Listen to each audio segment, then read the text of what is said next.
Yes, lovely. So good evening, everyone, and welcome to NISA for, I think, what I expect will be, let's say, an important discussion on a topic that we've titled it "Our Dependence on the US Financial System, Risks and Policy Implications." So I should start by saying this is my first event at NISA since becoming director here. It's a great privilege. So I'm delighted to put this event on.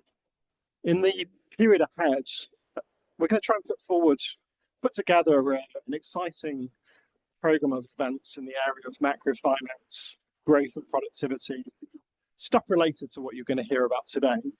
So, please look out for that on the website, and I hope there'll be a lot of stuff you guys can engage with and enjoy and learn from in the period ahead. I guess I should say this is a discussion that's on the record. John, we decided to go with that. That's okay. So I should tell you all it's being recorded, and we will put the recording up on the website. I don't know if Neil's around, probably tomorrow or later on in the week. So just to be aware, so the questions you ask will be recorded. So with that, let me hand the floor to Breen Khan, economics editor from The Times, who's going to chair the discussion tonight. Thank you. Thank you, David. Thanks everyone for being here. It's brilliant to have a packed house. I think I said to David, this is a very important and underexplored topic, which is kind of like my journalistic compliment about why we need to be thinking more about these types of things. I know in my day-to-day work, we think a lot about what's happening in the US and the global financial system, but there's very rarely a conversation about, I think the title says our. Let's say our is the UK and Europe, I think broadly. So maybe non-US jurisdictions, about how much events in the US are intimately linked with how we think about our own financial stability, our own policy areas and things like stable coins, digital currencies, the dollar system, clearing. All of these things are going to be coming up today. So we've got about an hour and 15 minutes. I'd love to use the last 15 or 20 minutes to get some questions for the panelists. We're on the record. Hopefully there should be a mic going around. I guess there's a bit of a selection bias issue. You're all here because you know how important this topic is. But just, in the last couple of days and last couple of hours, I've been writing a lot about events of the US Federal Reserve, the potential undermining of the most important financial institution in the world, which is the Fed, the president's attempts or unsuccessful attempts to stack the Fed with his own people. I mean, these are all perennial issues, but I think the importance of this panel discussion is going to be taking some of the things that we all know are happening in the US, but sort of thinking about the risks from a UK and a European perspective, and also some of the policy areas. You might have seen in the last couple of days some noise around the Bank of England's approach to stable coins, how that's being reacted upon by people in the industry. We're going to be talking about swap lines, the state of the dollar, payment systems. A lot of these things are issues that are sort of I write about, but I'm not particularly an expert on. So I think I've told the panel that I'm your median average audience member. So I will ask the sort of the questions when I think we might get lost in a debate. But if you want to ask questions and even make comments, I would please be as pointed and as punchy as possible. So just to introduce the panel, and I'm going to start furthest away from me at the end. We have Steve Cicchetti. Steve is the Rosen Family Chair in International Finance at Brandeis International Business School, and he's a research associate at the National Bureau of Economic Research in the US, and is a senior research consultant at the Qatar Center for Global Banking and Finance. He's also had senior policy roles. He's executive vice president and director of research at the Federal Bank of New York, and is an external member of the European Systemic Risk Board. So hopefully Steve's also going to give us a continental perspective. Next to Steve, we have Natasha. Natasha works and writes on the intersection of financial services, technology, communications, and public policy. She used to work in the financial markets as a practitioner, and then is consulting the Bank of England on its central bank digital currency engagement forum. Natasha has also written a book about the global payment system called The Payoff, how changing the way we pay changes everything. And next to me, we have John Cunliffe, who's you're very busy, but retired former British civil servant. Lastly, was Deputy Governor of the Bank of England, in charge of financial stability. So John worked on the digital pound and around digital currencies. He also sat on the FTC and the MPC, and the bank's court of directors. So John was perm rep in Brussels, so the permanent representative for the European Union. I don't think we overlapped.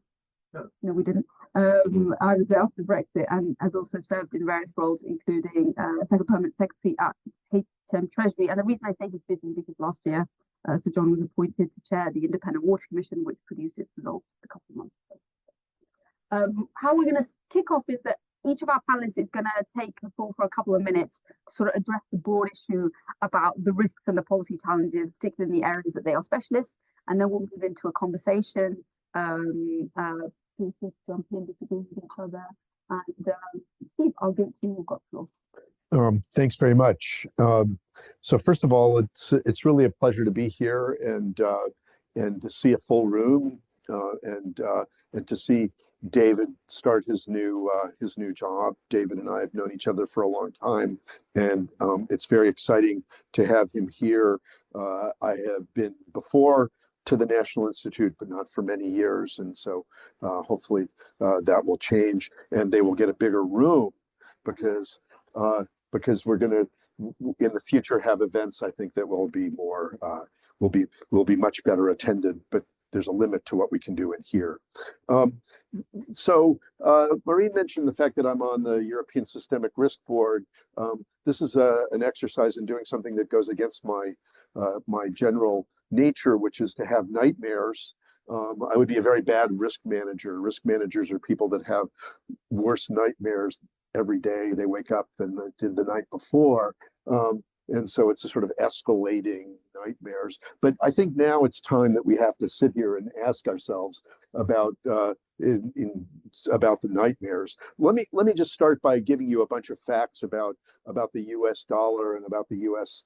integration of the U.S. financial system into other parts of the world. But before I do, I just want to say that we have a big problem with vulnerabilities outside of the U.S. on U.S. technology. I'm not talking about what my friends refer to as the digital stack, the fact that we're reliant on operating systems, cloud computing systems, all just enormous amounts of software. Everything that we do is tracked back to the U.S. I'll just talk about one aspect of that.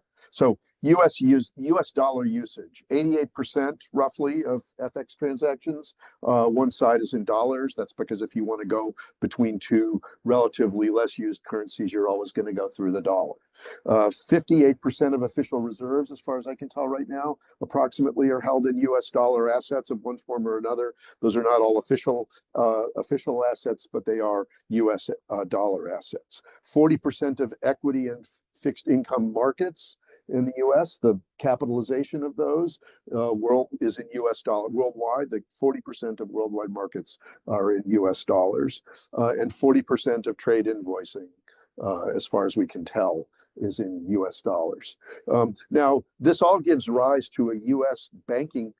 dollar banking system that is extraterritorial, a banking system outside of the U.S. If I look at the entire world, my former colleagues at the BIS, who are still nice to me for reasons that are somewhat mysterious, but they are, they compute these data and they give me recent data. Roughly 17 trillion US dollar short-term liabilities issued by financial intermediaries outside of the United States that are not US based.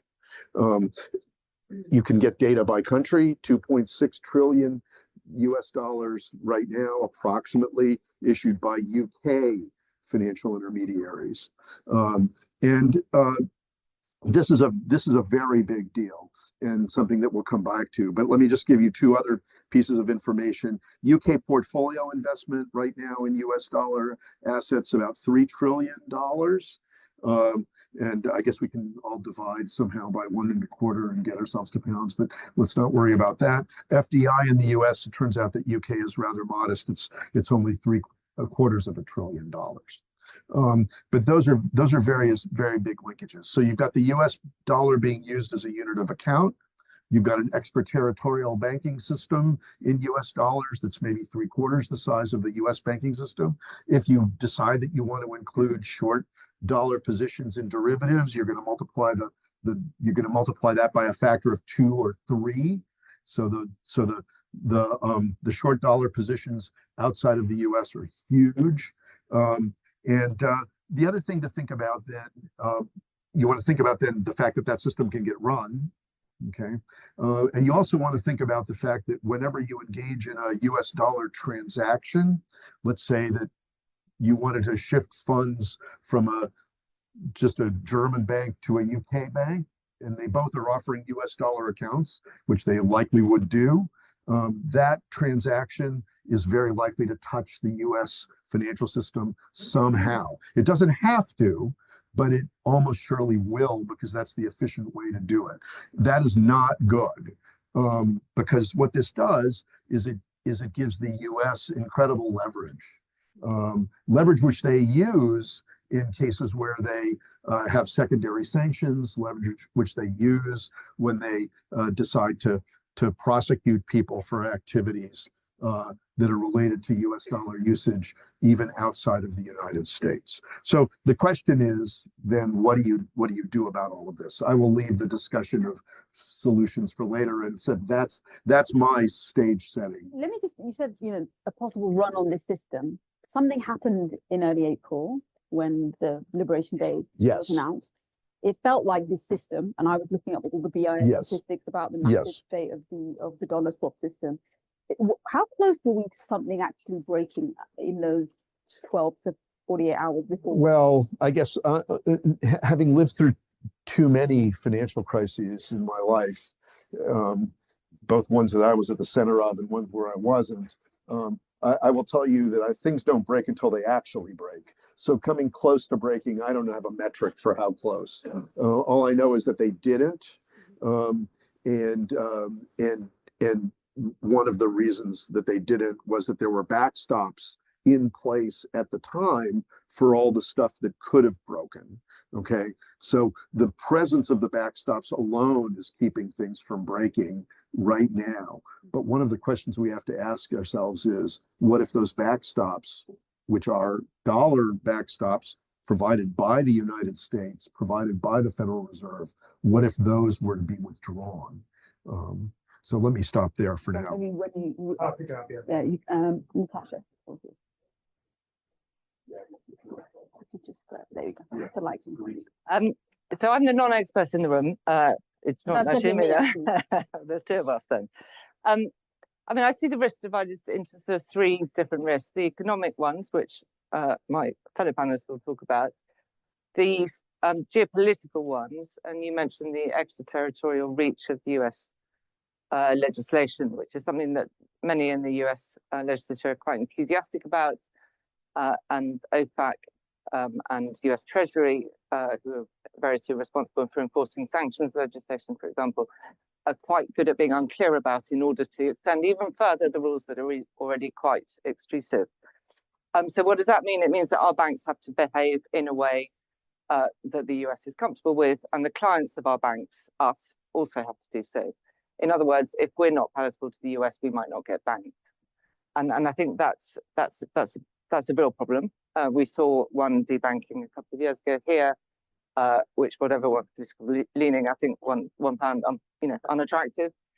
Are we talking about $9? We are, yes. But I'm sure there are plenty of Iranians in the UK, maybe Palestinians, who find being banked incredibly difficult, even though they're legally able to be banked here, and British banks are legally able to provide them with banking services. They will be frightened of the US consequences if they did. And then there's the social ones, the social implications. And there we can sort of go to the technology that underlies our payment systems and the providers of our payment systems. Now, we don't know how most money moves in the UK. We know that of the money that moves, we know that the vast majority is by debit cards. Those debit cards run on US networks. And those US networks take money every time we pay each other, no matter who we are or what we're paying for. So there is a tax on US economic activity levied by US providers. And the CMA and the Australian competition authorities and the European Commission all work very hard in sequence and in combination with each other to work at this duopoly to ensure that things are better than necessarily are. But it concerns me as a UK citizen that the poorest are always paying to pay. If you go to buy a loaf of bread, a chunk of that, small chunk perhaps, but it is going to the US. And as we become more and more dependent on non-cash transactions, that tax on the poor is going to incrementally increase. And I think not having a UK system of some kind, currently we have cash as a system, it's increasingly imperfect, I think, physical cash, that becomes more and more problematic. Again, at the micro level, Visa and MasterCard, I'm sure, are unable to provide the services that UK banks are unwilling to provide. And I'm sure that their data is also available to the US to do what it needs to do with at all times, or if not at all times, on request. And it will not need to answer to a UK court in respect to that, because it won't be able to respond to the UK courts in respect of any subpoena it receives. So I think those are real problems. We'll get onto it, but just very quickly, the digital pound proposal, which we think is probably slowly disappearing from view, would that have ameliorated this reliance on Visa and MasterCard in the same way that Visa and MasterCard are basically held up in the EU as very much the reason why we need a digital euro? Would that have reduced our dependency in the same way if we went for the route of the digital pound? Well, I fear to answer this question next, I mean, next to my former I'm boss. giving John loads to come back to, so by the time he takes the floor, yes, it would. It depends on the design. It depends on, and the interface. Now, all of that said, if I can just, there are benefits, and the UK is probably the biggest beneficiary of this dependence on the US financial system. We're probably one of its closest economic allies. I think the biggest chunk of non-US activity, non-US financial activity comes through London. I think the US bank's biggest offshore entities are probably here, so there's lots of employment. And of course, we're not that geopolitically estranged from the US. Sometimes we might be sort of moved into position by the US rather than adopting those positions for ourselves. But I don't know that that's by merit of the financial system. I think that's probably just by merit of power. Yeah, I think Air Force One may have already landed as we speak somewhere near Windsor Castle. So we'll be hearing a lot about our special relationship in the next couple of days. So John, you have lots to get back to. Yeah, so first of all, thanks and welcome, David, to NISA. Do the windows open in NISA? Is it like the Bank of England? Oh, I didn't turn on my microphone. Okay. Press the button. I think it's someone. Yeah, that's okay. Yeah. Otherwise, I won't be able to go public with this. Okay, brilliant. And look, it's very nice to have a chance to talk about something other than water. And a different form of liquidity. But if I get confused, then bear with me. Look, it's much easier to talk about, analyze where we are than how we deal with it. But if I might also analyze where we are, and then we'll try and deal with it later on. And I'll come back to Steve's kind of what is money, store of value, means of transaction, unit of account. Those things are intertwined and they're self-reinforcing. But just to separate them for a second, so store of value, I think, if you wanted to think about how you might want to damage credibility in the US dollar and US dollar assets as a store of value, they had a list of things to do. You could say that this president has ticked off quite a few of them. So you worry with store of value, you worry about inflation risk, and we'll go into potentially what's happening with the Fed and the institutions that protect the value of money in the US. You worry about the creditor's ability to repay.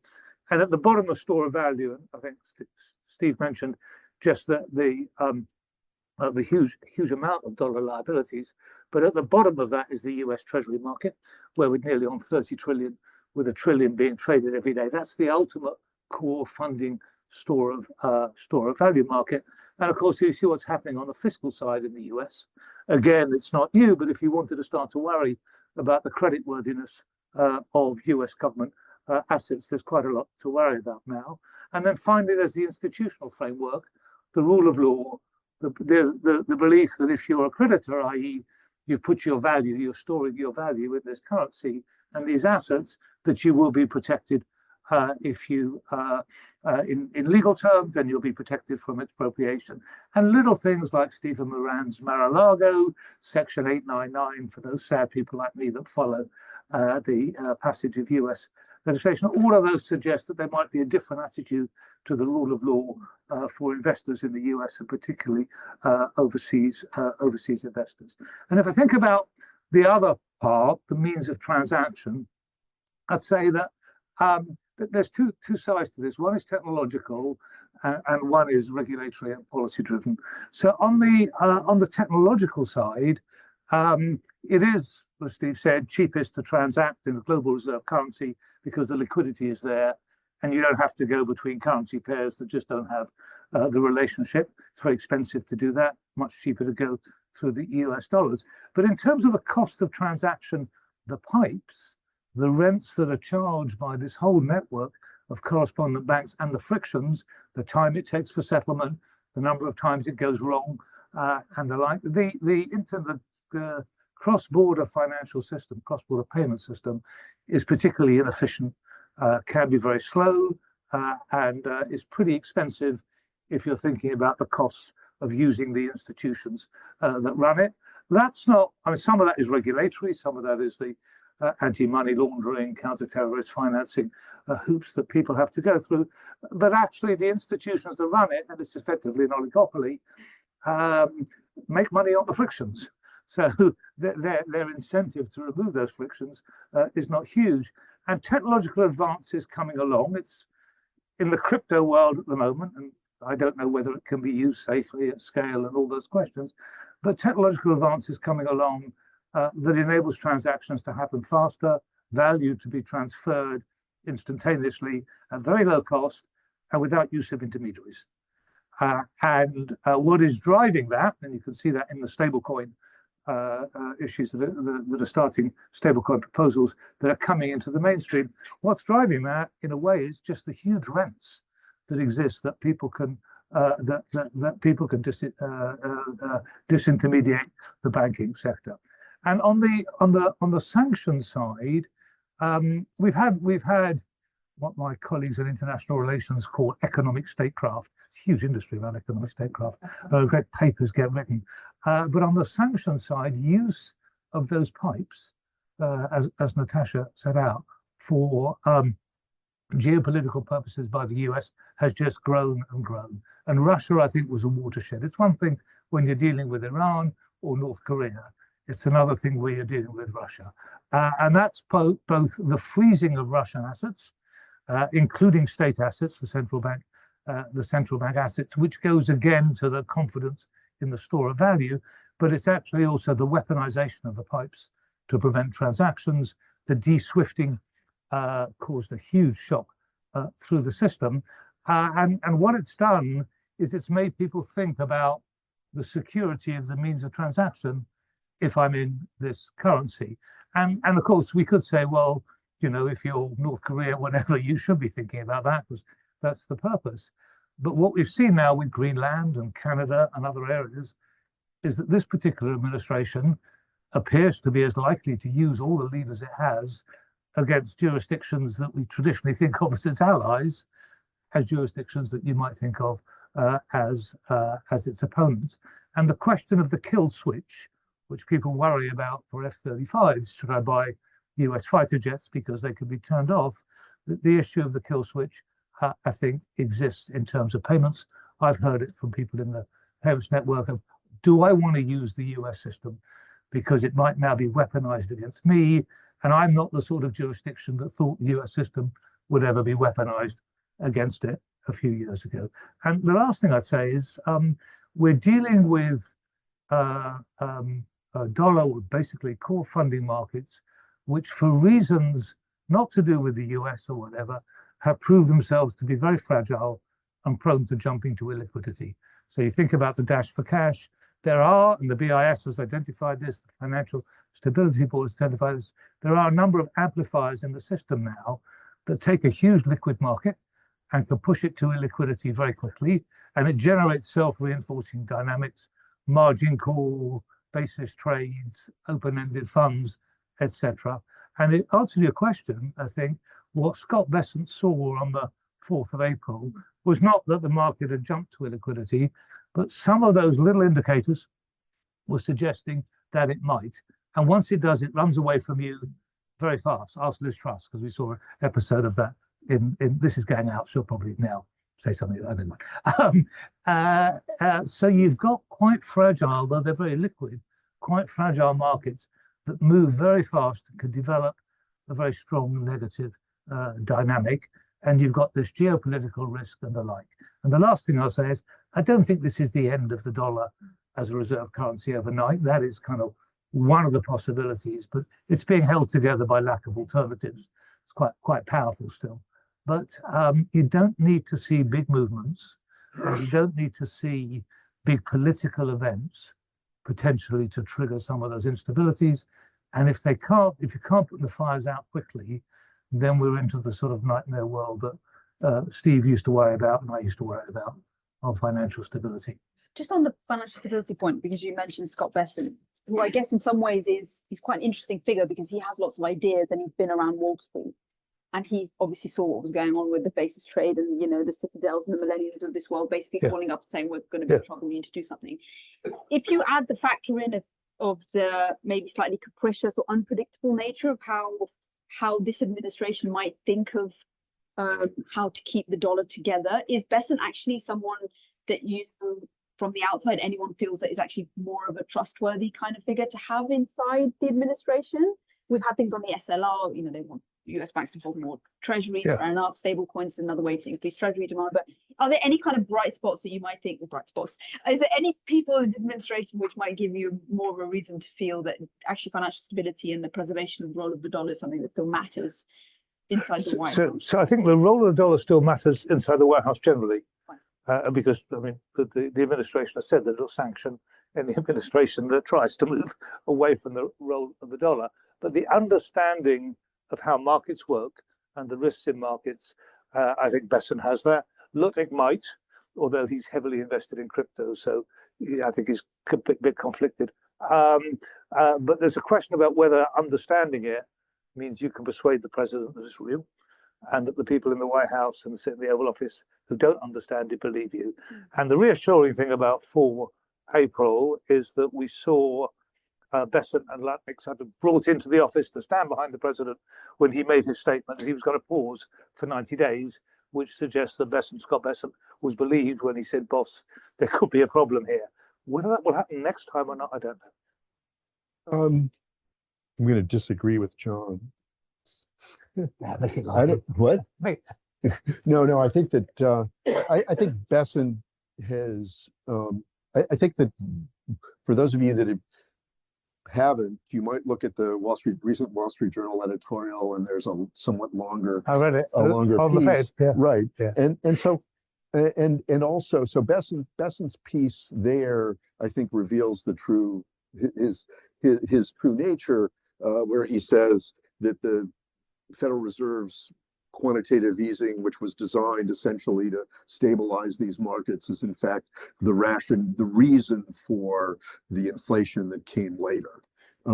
And I think that suggests to me that he is not in favor of using the backstops that we believe are there to try and stabilize these markets. Now, if push comes to shove, is he going to relent on that? I don't know, but I do know is that there's a sort of weird statement that we want everybody to use the dollar, but we want to have current account surpluses.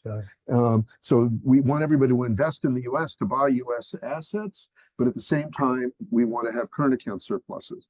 Now, I don't know exactly what the arithmetic is that supports that, but it's not the ones that I learned in grade school.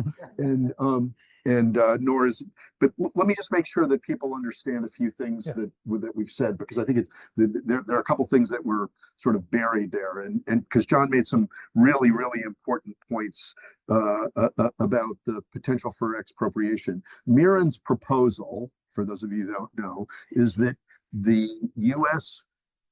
treasuries that are held in official accounts, which are largely in custody at the Federal Reserve Bank of New York, or not, although not entirely, be summarily converted to 100-year zero coupon securities. Okay, basically at par. Okay, so, and this is going to be their way of paying for the fact that they've been using the dollar for all this now, which for somehow, I guess in there, the US hasn't been benefiting from, which I would take issue with that. The second thing he mentioned, Section 899. This was a proposal in the budget bill to tax under certain circumstances, and it's at rates that were unclear even until they removed this. A foreign ownership of U.S. assets, okay, which is again a form of expropriation. I mean, sort of just announce this, and you're gonna do that. So let me add to that another recent thing which you didn't mention, which I find quite interesting, which is that the chair of the SEC, a man named Atkins, has now suggested the possibility that the U.S. would no longer allow the use of IFRS by foreign companies that are listing in the United States.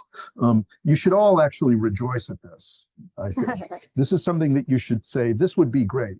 Let them do that. Now, the reason they're going to do it, by the way, is because IFRS is now threatening to integrate climate issues into financial statement reporting requirements that come from something that's called the International Sustainability Standards Board.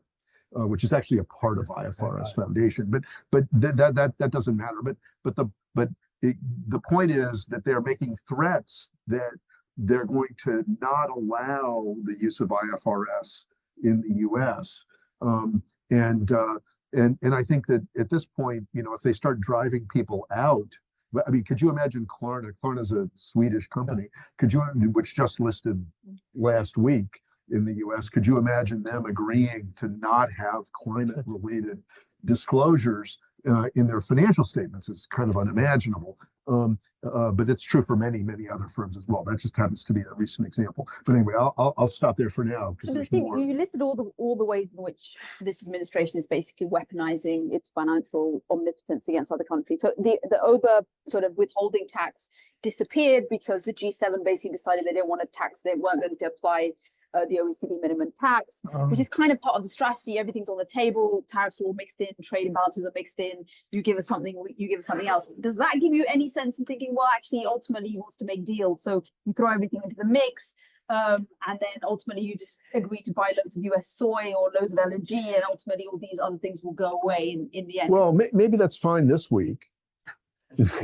But then what happens next week? I mean, I don't think that the question you have to ask yourself is whether or not you have a trustworthy counterparty in these negotiations. Where if you make an agreement today, that agreement is actually some sign of the fact that things are settled. And I think that we've seen already that the answer to that is pretty clear. So I'd say two. One, just on the rabbit hole section 899. Now we've gone down it. I don't think the OECD was ever going to impose Pillar 1 or Pillar 2 on the US, even with the Biden administration. They knew they couldn't. They knew it would never get through Congress. It's hated in Congress. So some accommodation was going to be made. My reading of it, and I have, by the way, no inside information, and I am retired, but my reading of it is Bessent needed an excuse in order to get rid of 899 because he could see what it was going to do. And I assume he went to the White House and said, I've got them to drop the Pillar 2 so that I can do that, which is why I think, and I read Bessent's article about the Fed, and I find it deeply disturbing, but I think my point about it was he understands what can go wrong. I'm not sure many of the people in that system do. Or just on the more general thing of, well, this is a man you can do business with, even if you don't like the business you're doing. The trend line is down. If you look at what's happening, so we haven't got the April the 4th tariffs, but we've still got, I think, higher US tariffs than any time before, since the 19th century. We have all these threats against countries that come and go. And if you try and sort of ignore the zigs and the zags, and just think about where this is going. If you think about where the rule of law is going in the US and where it might go now after the assassination of Kirk, all those things, the trend line is down. And I think it's the triumph of kind of optimism over experience to think that it's going to flatten out. is the one, so you spoke about all the other things that are weaponized. Is the swap lines issue actually the one that is really the scary nightmare, the one that we don't want to contemplate whirlwind? So just again, Stephen Mirren has spoken about this. He was asked about it in his congressional testimony. As far as I can tell, there is one precedent of the Fed asking permission, or at least going to the National Security Council when it gave a swap line. I can't remember to who in 2008. So there is some degree in which there's a discretion applied by executive authorities to say, yes, you should give dollar swap lines to X country, these are all bilateral agreements. I mean, is this actually the point of no return moment? Is your question about the legal status of the swap lines? What is the legal status, and how easily can they be weaponized in the broader attempt to force countries to bend to Trump's will? And So- actually, is this the issue that is really the So one I think that, is I mean, as a matter of governance, Yeah. the swap lines are a Exactly. competency of the Right. FOMC, of the Federal Open Market Committee. It's going to take control of 7 members of the Federal Open Market Committee somehow for the president and the administration to control that. he potentially might have 4 members of the governing council in his. But 4 he's is not appointing, it's 7, not so 7, but that's it's a support. that's. But so, and if they were to, decide that the swap lines were an exploitation of the United States by allies, people who were allies, that'd be fine. I mean, I believe the swap lines exist because those countries' financial systems are systemic to the United States. So, Is this a point that's well understood? but So, We don't know. by us, but Yeah. maybe yeah, so I mean, the people in this room understand that point, but I don't know it's hard for me to say what people in the So- administration understand. So I think you're always prepared, to deny liquidity in a crisis till it happens, and then you change your mind. So if some of the countries that hold US liabilities get into trouble and they want to exchange those, and by the way, the swap lines are pretty fully collateralized for the emerging market countries. Well, because they're actually, so let me be clear that Yeah. there's two, we're mixing together There's two two swap lines. things. Yeah.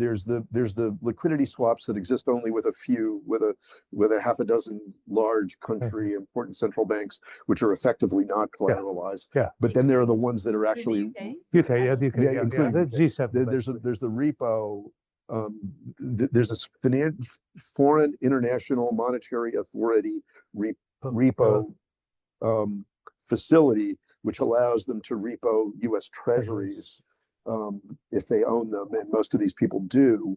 And then there also are actually deposits which have been rising, foreign deposits at the Federal Reserve Bank of New York. So there are a bunch of ways that they can get a hold of this stuff. But I just want to, yeah. and the FOMC controls all of that. So I'd say if we round up one of those crises again, I think eventually the swap lines will be used because it's in the US interest to use them, and that message would come home to those in the US because they would see what was happening in the markets. These dynamics are really powerful when they get going. The thing that keeps me up at night a bit more is a bit more in the tail of the distribution. And I mean, the kind of left-hand tail, the things that could go wrong, left-hand tail's got fatter. The probability may still be small, but it's higher than it was. But the thing that worries me a bit more is you can put out a fire in the US Treasury market with dollar cash, which is what the Fed has done. It buys everything, etc. But if people don't want dollars, then how do you put the fire out? Yeah. And then we're into all of our banks and institutions that are holding large amounts of dollars as liquidity, or that need to pay out liabilities, want to change that into other currencies. And that looks much more like an emerging market currency crisis. But I just worry that the central banks and others are just not going to be able very easily to put a floor under the dollar if it starts moving and those dynamics, those run dynamics kick in. Just because it's a very difficult thing to do, to take all that currency risk onto your balance sheet. So yes, there's the swap lines if people lose confidence in US debt liabilities and want cash. But if people lose confidence in US debt liabilities and in the US currency, and we are now in the tail of the probability distribution, then that's a much more difficult fire to put out. So And we've that's- never really had to deal with that in that way. Sorry. No, it's just one quick thing. Sure. That was really the April problem. Yeah. Yeah. Because the April, That'd be remember, the April problem came with a sudden dollar depreciation, Depreciation. which made it really look like a sudden stop. Yeah. Yeah. And that, I mean, the US is turning into an emerging market country. It's just a huge one. And that's the way you need Oh. to start thinking about it. Natasha, are there any jurisdictions in the world? So you sort of laid out in the UK, maybe we've been blindsided by a lot of it. I'm thinking about India, China, other places. Are they much more acutely aware of this problem that sanctions, as they were turned on Russia, can easily be turned on us? We hear a lot about the BRICS, which is becoming an ever expanding group of countries. Is there anything that could emerge as an alternative, which is other countries realizing that they need to wean themselves off this system that can be turned against them on a dime?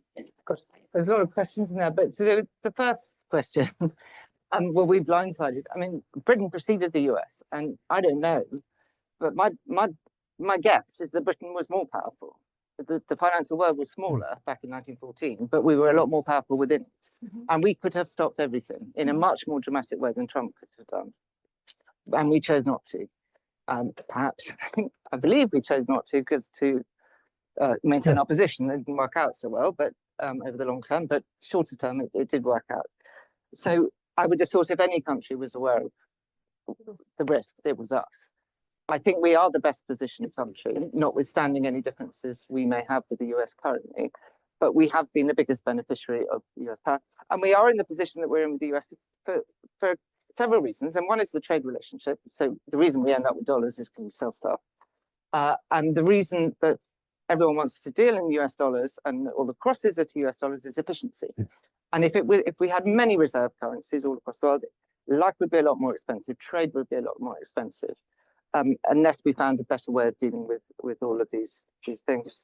I think China has always been aware. I think from a social level, some of the country, if we think about consumer payments, some of the less developed countries have moved very, very fast to avoid or to build a domestic alternative. Some of them tend to be less democratic than perhaps the UK. So they've been able to use public funds or enforce the public goods on private enterprise in a way that I'm not sure that John could have done,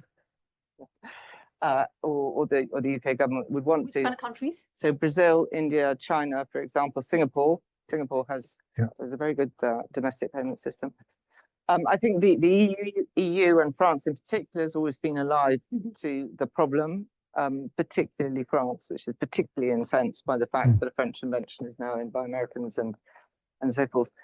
But that's a much more complicated proposition. You've got to tie up Romania with the Spanish and the Greeks with the Norwegians or the Swedes anyway.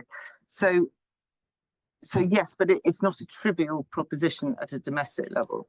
And then at a trade level, well, China has its barriers and non-exchangeability and so forth, but do we really want to go back to exchange controls? Well, how would we become less reliant on the dollar? Would we demand that UK companies sold in pounds? We demanded that the colonies did in 1914, I think. And that's how we had that position. And the US very well may be doing that quietly to emerging nations. I'm sure it does with developing countries. And I'm sure it might do it more in the future in a more belligerent way. So I'm always struck that when in Europe, maybe it's the French way, they talk about this very much as a sovereignty issue. Whereas we don't speak about it so much in sovereignty terms in the UK. So what you sort of laid out is the efficiency, and ultimately we are the closest, oldest. Like, should we be actually kind of adopting more of that kind of political sovereignty lens in this country when we think about our payment systems, and also this is also tied up with CBDCs and potentially the digital pound? Like, are we actually just fully got all our eggs in the US basket, and ultimately that's just the way it's going to stay? And John, you can also jump in, given that you're very much part of this debate when it was going on inside the bank. Is it naivety, basically? I can't see the bank embracing the same rhetoric as Trésor or the Banque de France on the issue, but maybe it's surprising. But I think does the ownership matter as much as the public goods? So can we all move money? Can we move money throughout the United Kingdom? That is such a huge benefit.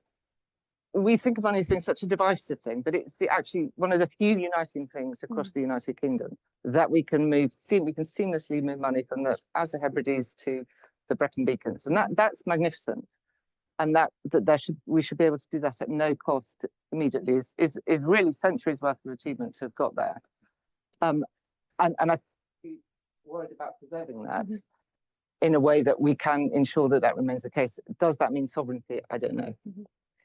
Yeah, that's the case. But first of all, it's not so that we don't worry about those from a financial stability point of view. So one of the reasons why the Bank of England in 2016 took Visa under regulation, it wasn't regulated before, was because the means of payment through debit card, Visa had 70% of debit cards in the UK, and debit cards were becoming one of the dominant means of payment. And we worried about financial stability if there was a problem at Visa. It's not regulated in the US for prudential reasons really at all. It's sort of regulated as a service to banks. And then when MasterCard got to a certain level, we brought them under regulation as well. We couldn't defer, as you might do, to the US regulators because there weren't any. So we decided to bring them into regulation. We didn't get that much complaint, but of course, getting access for Visa and MasterCard and American Express has been an objective of US trade policy for a number of years. I mean, USTR, US Trade Representative, have always pushed this in trade deals. And there was always the possibility at one point the US would say, well, look, you're discriminating against these US companies because you're regulating them. We don't regulate the British car companies because there aren't any. They're all basically, no matter how it's badged, right? It's got Visa or MasterCard on it. But that's been for financial stability. And the same is true of stablecoin, that when the bank put out its draft stablecoin regulations, these were financial stability regulation. You can see now on that particular, some of the American official pressure back saying, well, actually, no, you're regulating our tech companies and we don't want you to do that. And criticisms from the US kind of stablecoin brothers to push back on UK regulation.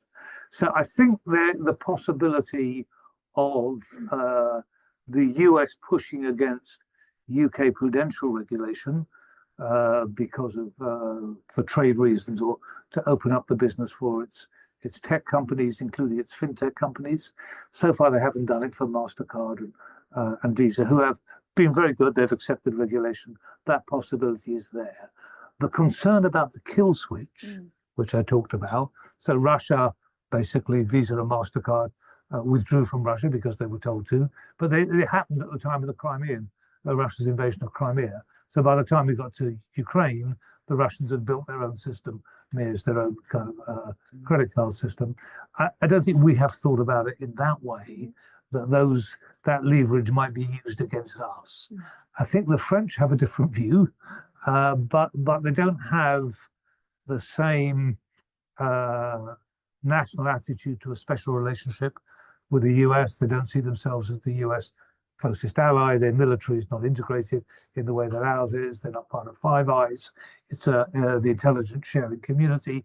It's a very different relationship that the US has. So for prudential reasons, we have thought about that. And in some cases, we have regulated US entities. For sovereignty reasons, it hasn't come up.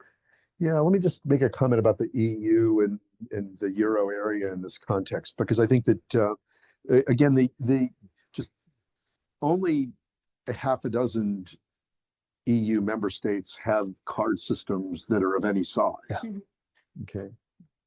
France happens to, but it's also the case that even within the Euro area, a card is not usable outside of its country of issue unless it's co-branded with Visa or MasterCard. Okay, so this is they've got a huge, they view this as a huge internal problem, and the solution they're looking at is the digital euro project, because the way that you need to think about the digital euro in any central bank digital currency is that it's not just a payment instrument. It's not just money, it's a payment system as well. And the digital euro project will allow payments that are of any size to run through it. Okay, that's somewhat complicated. But the point is that you can only have a balance, maybe, of some limited amount. They haven't set this, but this is going to be the case. But that doesn't mean if that's, say, 3,000 euros and you want to buy a 40,000 euro car, you can still use the system to make the payment. And so that is, in fact, then going to be a substitute for Visa and MasterCard, and it will be a cross-border substitute within the euro area for Visa and MasterCard. So John, you spent a lot of time on the digital pound project Yeah, in so, wouldn't 2025, actually. and both of you guys have on CBDCs. It, from my understanding, and every time Andrew Bailey's asked about this, he gets cooler and cooler on the idea, which basically would suggest that it's going to disappear and we're not going to talk about it again. Is this already a manifestation of some of that pressure from the US that you just mentioned, No, I don't John, think so, or is this being no. done for different No, reasons? I don't think so. So I think the so just to pick up Steve's point about what a central bank digital currency is, it's the settlement asset, aka the money, and it's the pipes and the rails on which the money moves. And the reason for having it is twofold. One, because you want to ensure that all money issued in sterling, issued in the UK, is denominated in sterling. So that's one reason, which is why central banks get excited about sovereignty or monetary sovereignty. But the other is that what these technologies purport to offer, and I'm a slight techno-optimist, but I'm not a technologist, is the ability to program money much more effectively and extensively than we can program it, or to automate it, and to automate its use in contracts through computer logic, basically. And the experimentation of the bank that suggested that's the case. So the question is, and that will give you basically utility for individuals using money in ways that we can't. One of the reasons why when the House of Lords said, well, what's it for? Well, we can do everything we want. We don't need a digital currency. You know, it's because they're actually thinking of the payment system as is, and not the utility that this could offer.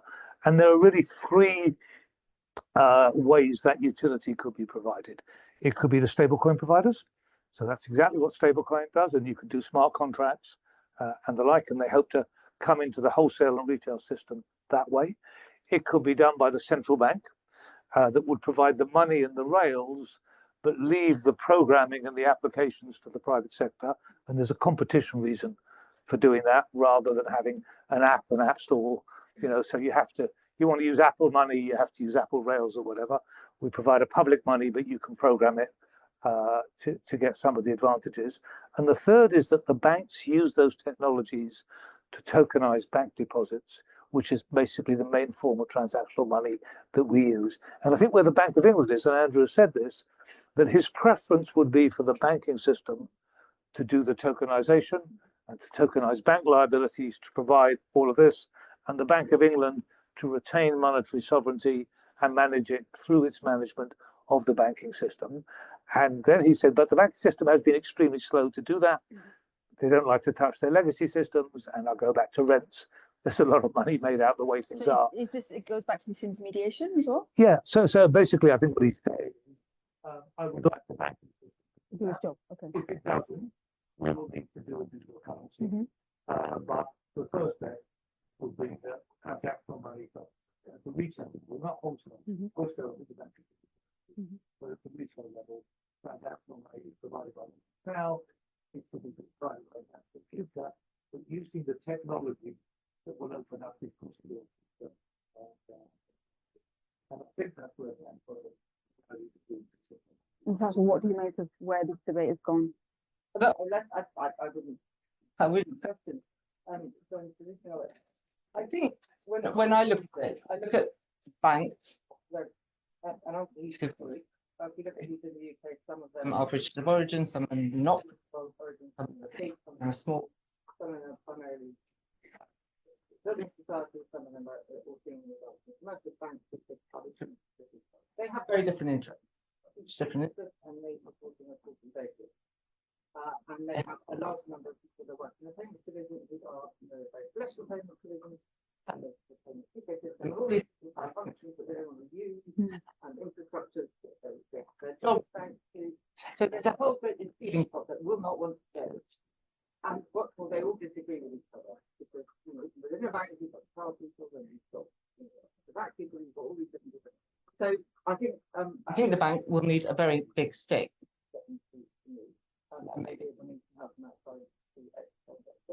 I think the French want to be that patient and probably, having worked in Anglo French company, I would say the French have a much more didactic approach to private enterprise. Than the British do. But even then, it's difficult to move this piece unless you are a government person. But without the idea of CBDC, where's the stick? Well, I think that's Disintermediation, yeah. Listen to a CBDC, which is one. But they can also use it for a stablecoin. Okay. So the banks have been carrying out experiments and proofs of concept to stay alive, in touch with the technology, but they haven't implemented it. And I think the Genius Act in the States is now driving a lot of banks to thinking, should we tokenize our deposits, or should we leave those who are, traditional, who want to stay in traditional banking there and issue a stable coin ourselves? So the lever may come from private sector competition, not public sector. So I think that there are two interestingly American financial intermediaries that are very far along. Yeah. Okay. BlackRock, which has already got tokenized money market, those exist for institutional, that exists for institutional. And then there's JP Morgan Chase, which has tokenized, which has, I would say, beyond proof of concept. Well, they've got, but they're tokenized, they're going to tokenize deposits. So the question then is, how should we think about the tokenized deposits in these systems? My own view is that these big banks, at least, are not standing still while the stablecoin guys are out there. They're not standing still while the CBDC guys are out there. They know that they know that what the payment system is. I mean, John, your point about I think one of the things about the House of Lords, very confusing title and report of the solution.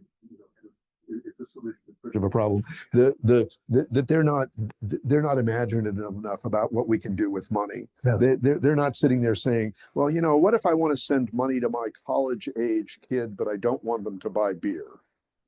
That might be a pretty useful thing to do. How can I send them money that is not usable? That's precisely the fear, is the control element, and that's what. Okay, but it is controlling. The point is that it's the control of the person whose money it is. Right. So I get to control, if I send money to you, that you're not allowed to go buy cannabis with it.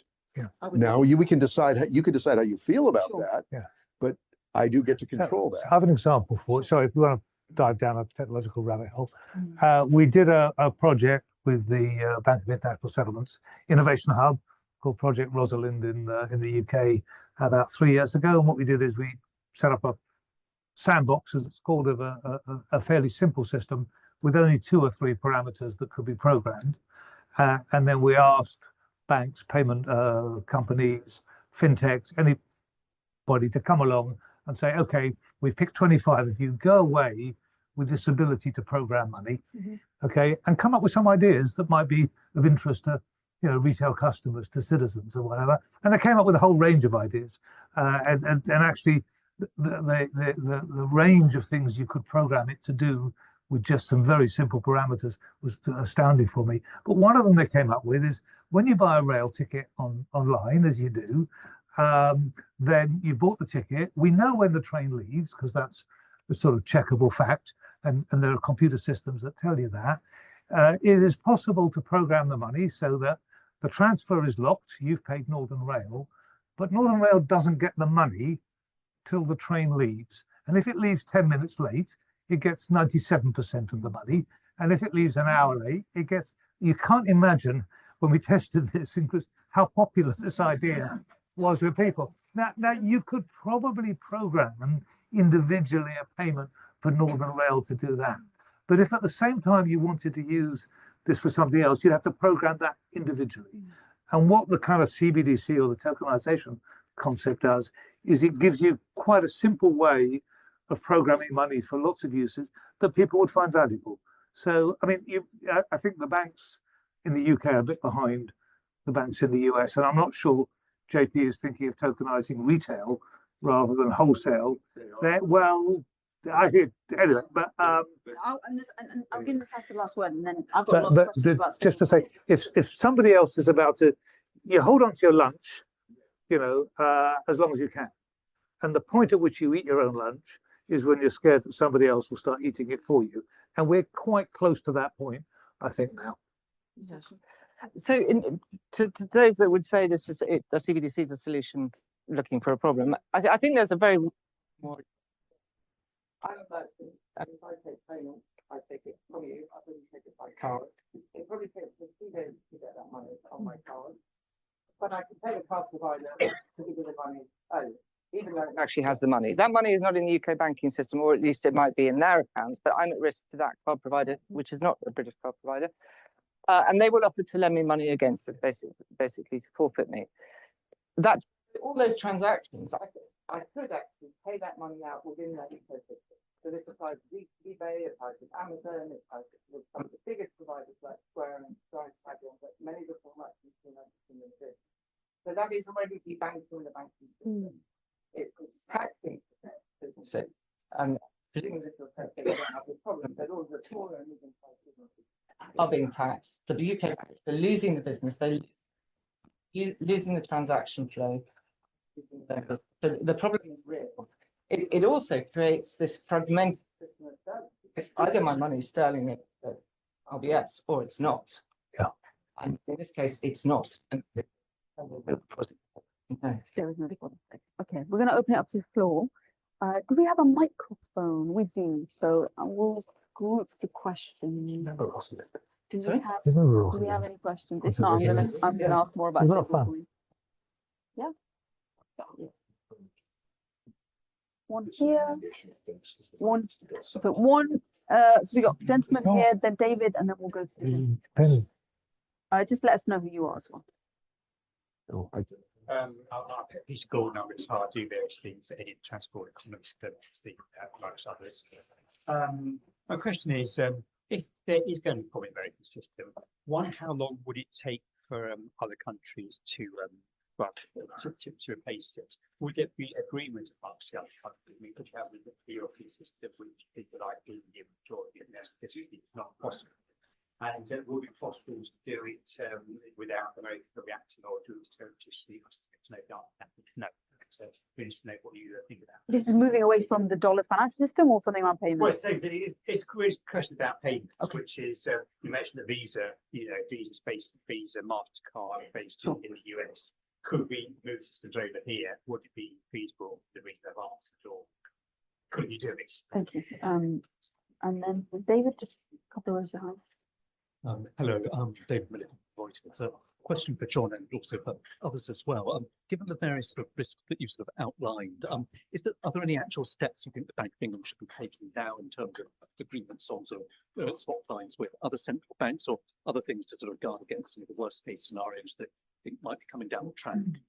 So I don't know what. We'll take one more. Okay, and yeah, we'll come back to you. Simon, your positive money. On the topic of the dependence on the US financial system, is it fair to say that the UK's oversized financial sector makes it particularly vulnerable to the US? And should we therefore be worried about the remarks from politicians about how they want to focus on growing the financial services sector? Particularly, Stephen had an excellent paper a number of years ago showing that beyond a certain point, the growth of the financial service sector isn't good for growth. Is this compounded by the risks and exposures from the US? Thank you. Okay, so we've got 3 questions. One, can we develop a payment system without the US noticing? And if they do notice, what can they still operate a kill switch on us? Does anyone have any? So I have a go at that one. I mean, I think if you go to any country, any airports, anywhere, if you go to Schiphol, you'll see a completely different flight map to what you see at Heathrow. And in Madrid, you go to South America and so forth. So yes, but no one's going to unite everything. The Indians certainly wouldn't depend on a Chinese one. The Indians might have to start with the Russians sometimes, but actually a lot of their trades to the US. So you have to start with the trade and the diplomacy, and also the enmities. And you realise you'd end up with a very fragment and the pride. So, obviously the Eurozone would need to have its thing. China would want to have its thing. India would, because China does. India will need to. Russia will have to, because of course it's Russia. And Latin America, presumably Brazil, and then maybe Mexico will get upset and they'll do their own. This would be a really expensive world to operate in. And they're not all going to agree together. I mean, I think it's pretty fair to say that the financial institutions, the supranationals, were set up in 1914. Yeah. So, in the image of the world at the time, as defined by the victors. Do stable coins give us an opportunity to do cross-border transactions between trading countries that is an easier option than just coming up with all these national solutions? Like, is there an obvious? Yes and no. So long as so long purpose? as there's demand and supply at both ends, and that's what you always need. I think. Yeah, so I'd say you need to distinguish between cross-border payments and domestic.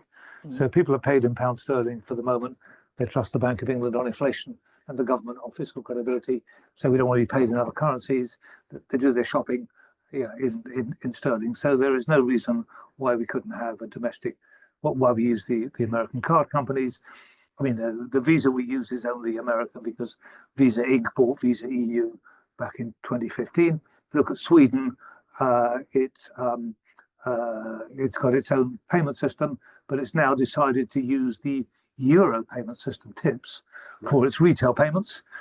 So you could say, well, it's now subject to ECB leverage, not US leverage. But for domestic payment systems, until quite recently, you didn't really have cross-border firms coming in to do domestic payments. So that would not be difficult. I'm not sure there'd be much pushback from the US government, other than if we were unfairly competing, they thought, with US companies. And I know they've taken that view in some cases.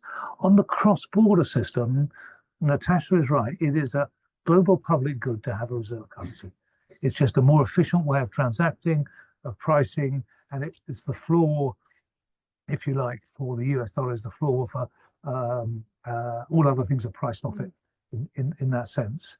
But a global public good that carries risks of volatility and that's not sustainable and that might be weaponized to a degree that it's not the economics now that's driving it, is not an untrammeled global public good. And a number of countries may well say, I will take the cost of multiple reserve currencies, so they develop, not the RMB doesn't take over, but just a bigger amount of transactions done that way, because although it is more expensive, it is safer. Now, whether corporates can do that and whether they have to be forced, which I think was your point, Natasha, in some countries you can actually tell them they have to.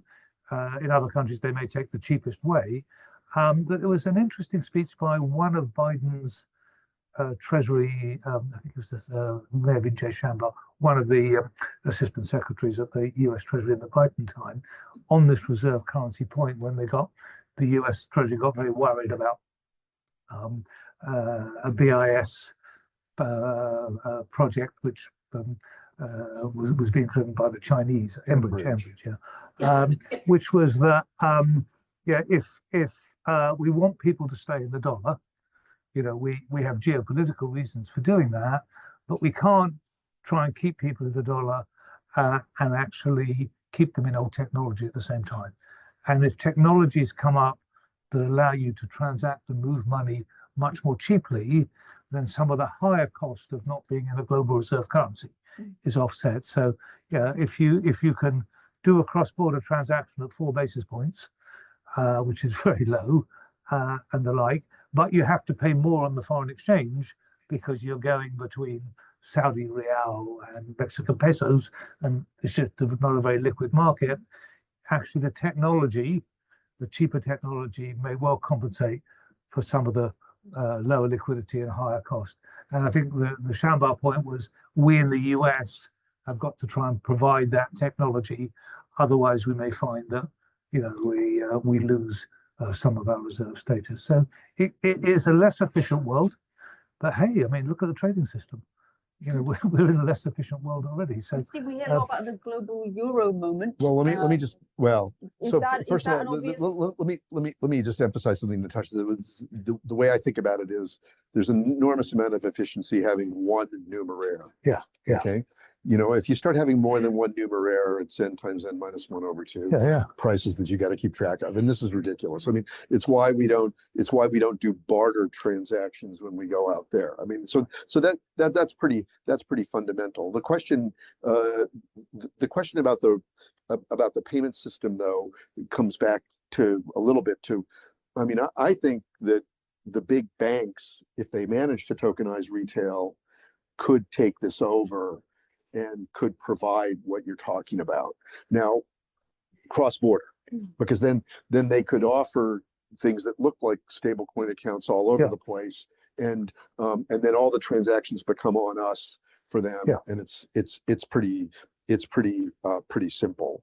There was a question about the swap lines in the Bank of England and getting together with other people. Other people don't have dollars. If what you want is dollars, there's one source of dollars. So you've got to think about that and whether or not you want to do that. I think that the how it is that you get around that. So there are a couple of ways.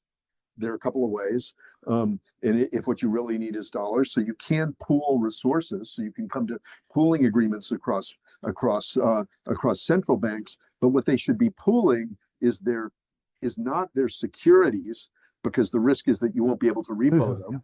What they need to pool are going to be their deposits. Dollar cash. And they're going to have to pool cash deposits either at the Federal Reserve Bank of New York, where the numbers are about $400 billion as we sit here worldwide, or in private U.S. banks, where the numbers are probably another $600 or $700 billion for an official holdings. And so if they can pool those numbers actually do swamp the swap line draws at the highest levels. Although if the Bank of England drew ever, it was small, because they didn't. The major draws were from the ECB and from the Bank of Japan.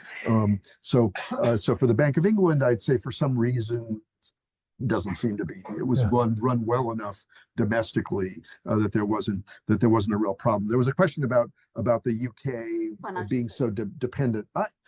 I have a very, very different view. You're going to think I'm completely crazy. Everyone here will think I'm crazy. I think this is a moment for the UK to take advantage.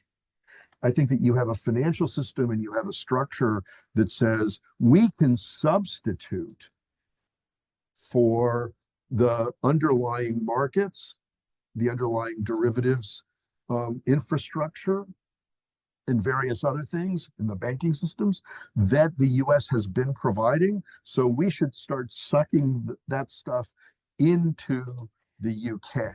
I've been encouraging the EU to think about it this way. The EU had become very hostile for obvious reasons, because of Brexit, viewing the UK as untrustworthy. But I think that it's time for them to rethink that, and to think that the UK is the substitute for what's going on in the US. So I have quite the opposite view of what some people may have about the UK. Just on that, do you think this government sees this as an opportunity? I can't speak to what this government or future governments in the UK might see as opportunities. Have you had a word? I mean, the other question, John, going back, I mean, is there anything the Bank of England can do? Well, look, I think Steve's pretty much covered it. The whole point about financial stability, I have no idea what they're thinking about, but the whole point about financial stability is you don't think about central probability, you think about the risk events in the tail of the distribution. So not what is likely to happen, but what could happen.